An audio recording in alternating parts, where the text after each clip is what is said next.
In this episode of Scaling Postgres, we talk about UUIDs, write spikes, distinct, and the SQL standard.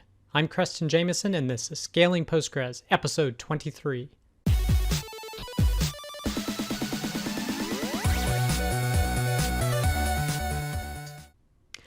All right, the first piece of content this week is UUIDs and Compressibility.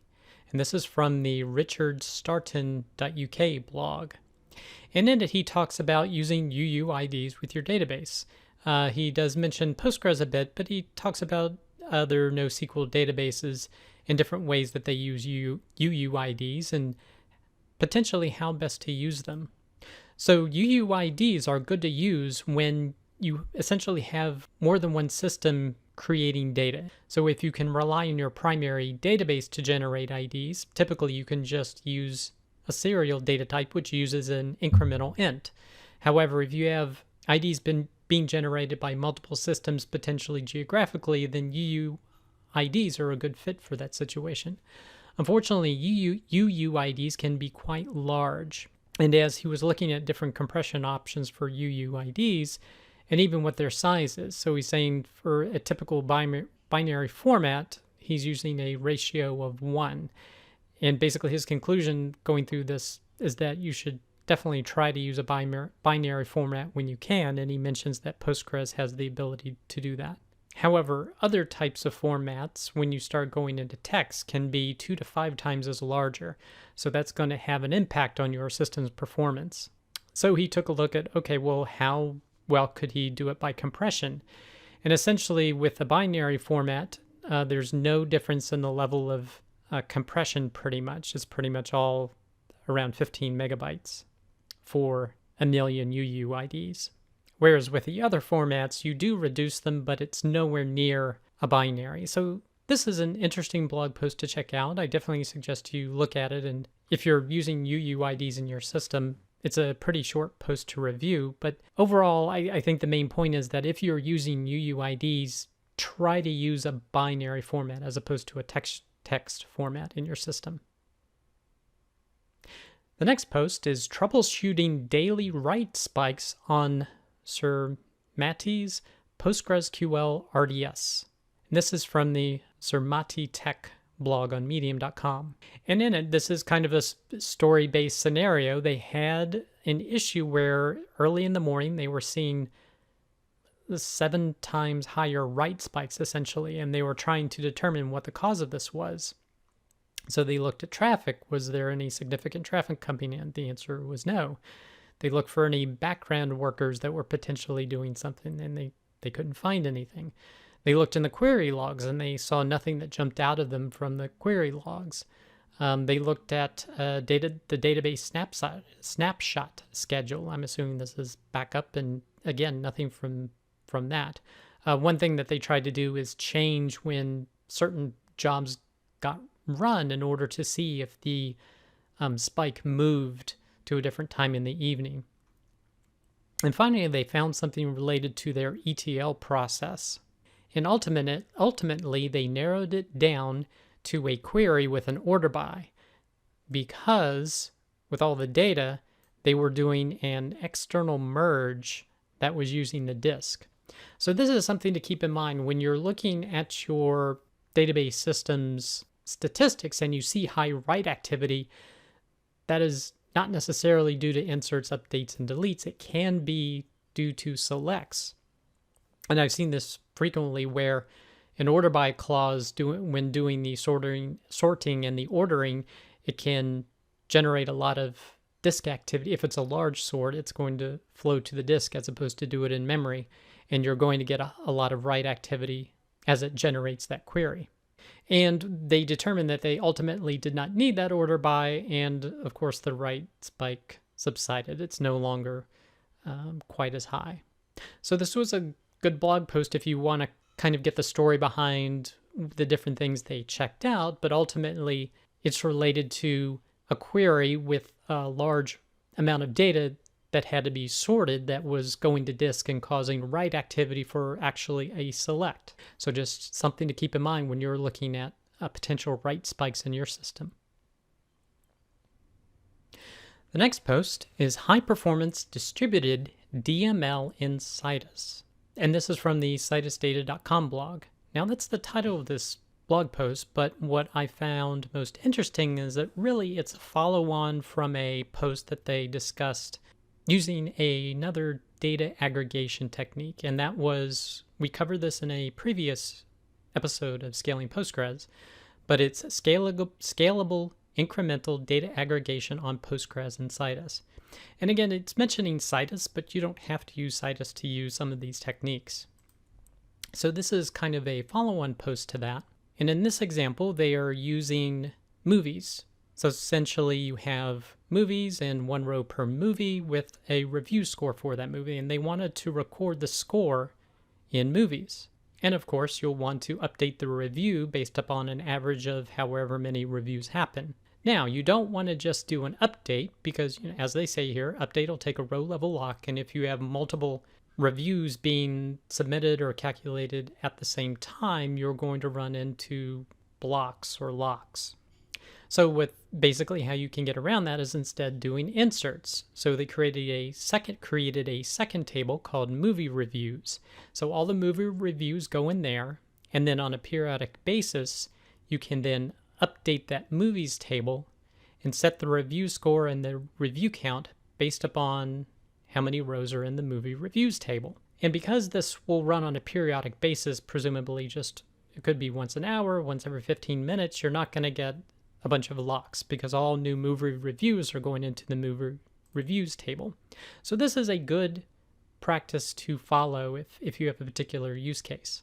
Now, of course, one downside of this approach that they mention is that every time you're aggregating the movie review table for each movie. So even if you get one more review, you're still reviewing, say, 1,000 reviews. And depending upon your use case, if you have a lot of rows, that can be a bottleneck. So this is kind of a follow-on to the previous post I mentioned where you can do an incremental update. And this is the function that they created, again, using the rollups table that was described in the previous blog post, in order to incrementally roll up those reviews. And this should be a lot more efficient. Now, again, you don't need Citus to do this particular technique, so I thought it was a great post that describes how you could potentially do this. But at the end, of course, they do include a benchmark where they're comparing RDS and Aurora, a large instance type for each of them, and compared it to 4 smaller Citus database clusters, and they saw really fast performance. So again, these are solid techniques that you can use no matter if you're using Citus or not. And if you have a use case that could potentially use some of these techniques, definitely a blog post to check out. The next post is the many faces of distinct in PostgreSQL, and this is from the status code blog on medium.com. And the subtitle is 3 Powerful Uses of Distinct in Postgres. So what is distinct? And the quote is, select distinct eliminates duplicate rows from a result. So you can select distinct department from employee. So there's going to be multiple departments represented in the employees table, and they're just showing each one distinctly.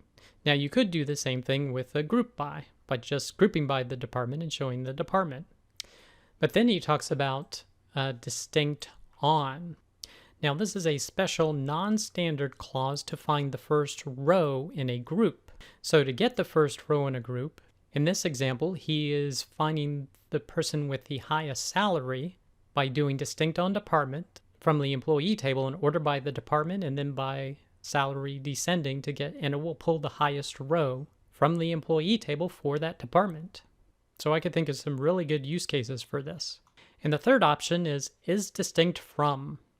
And basically this is a way for safely comparing nullable fields. So for example, in this scenario, A is distinct from B. So looking at this, 1 and 1 is the same, so it's false. 1 and 2 are different, so it's true. Null and 1 are different, so it's true, because typically if it was equals, it would be null. And null is false. So again, an interesting clause that you could potentially use in your SQL queries. And lastly, he talks about array aggregate, which aggregates values into an array. And we've seen this before in previous episodes, but he likes to use it for just getting a sample of the data. So here you see what employees are part of each department with this type of query, where you're aggregating the employees by department. So this was a relatively short post, but it gave a lot of short tips of some great clauses that you could use in your SQL queries. The next post is actually the PDF from a presentation called How PostgreSQL's SQL Dialect Stays Ahead of Its Competitors. And this is by Marcus Winand, and it's from the modern-sql.com blog. Now, in it, he compares the SQL standard to what features are available in other databases with a focus on how PostgreSQL has handled them. And I should say this presentation is quite long at 97 slides. So I'll just go over some of the highlights of what he discusses to see if you're interested in this presentation. But he covers grouping sets. He covers table sample to get samples of data in a particular table. He covers XML table, a way to work with XML and relational data together. The new identity column feature, which is similar but more powerful than serial columns. New features added for over and partition by. And lastly, JSON functionality. So this was a great presentation to check out, just to look at the different SQL feature support for different database platforms and where PostgreSQL sits amongst them. The next post is Batch Updates and Concurrency. And this is from the tapoueh.org blog. And it continues on with his PostgreSQL Concurrency series. And in it, he's talking about batch updating. So you get a dump of data from some source. Here he's picking up the Museum of Modern Art collection. And then you're going to need to update that batch on a periodic basis.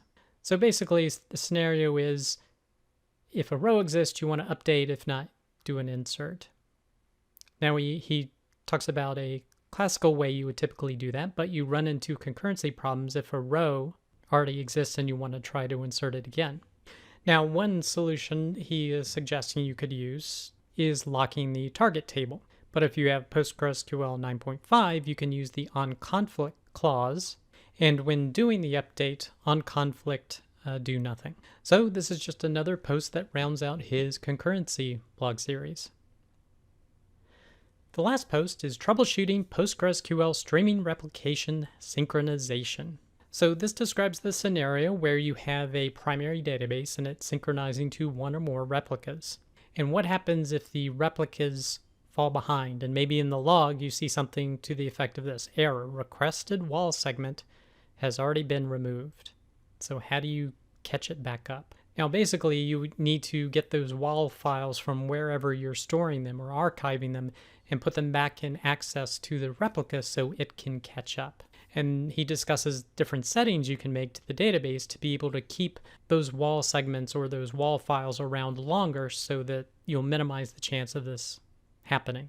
If you don't have enough WAL files, then you need to take another backup and restore the replica from the start. And lastly, he covers using replication slots to prevent this problem from happening at all. So pretty much the WAL files won't be deleted until the replicas have all been updated with that WAL segment.